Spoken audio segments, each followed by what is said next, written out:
আগের দিন তো পাবদা মাছের ঝাল বানালাম, আজকে কি বানাই? চলুন দেখি কি বানানো যায়। দেখি হাতের কাছে কি পাই। সর্ষে, পোস্ত, কাজু আর কাঁচা লঙ্কা জল দিয়ে ভিজিয়ে রেখেছি। এবার ওর মধ্যে দিয়ে দেবো 1 চামচ টক দই, দিয়ে ভালো মতো একটা পেস্ট বানিয়ে নেব। ওর মধ্যে দিয়ে দেবো নুন, হলুদ আর অল্প লঙ্কার গুঁড়ো।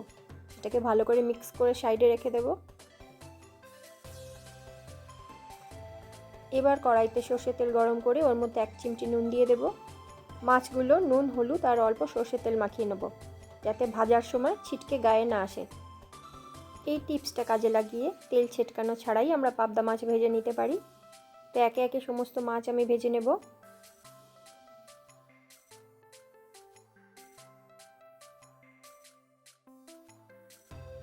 এবার মাছ ভাজার তেলে কালো জিরে ফোড়ন দিয়ে আগে থেকে বানানো পেস্টটা ঢেলে খুব ভালো করে কষিয়ে নেব যতক্ষণ না তেল ছেড়ে আসছে।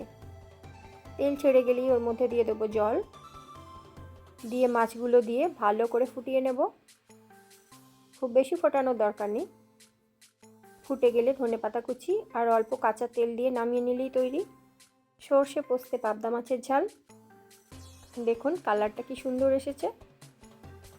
এই সহজ রেসিপি ট্রাই করে হাতের কাছে থাকা সমস্ত উপকরণ দিয়ে বানিয়ে নিতে পারেন পাবদা মাছের সর্ষে পোস্ত ঝাল। কেমন হয়েছে বাড়িতে বানিয়ে অবশ্যই আমাকে জানাবেন। ভালো লাগলে লাইক, শেয়ার, কমেন্ট করবেন। আর হ্যাঁ, পেজটাকে ফলো করে দেবেন। Thank you.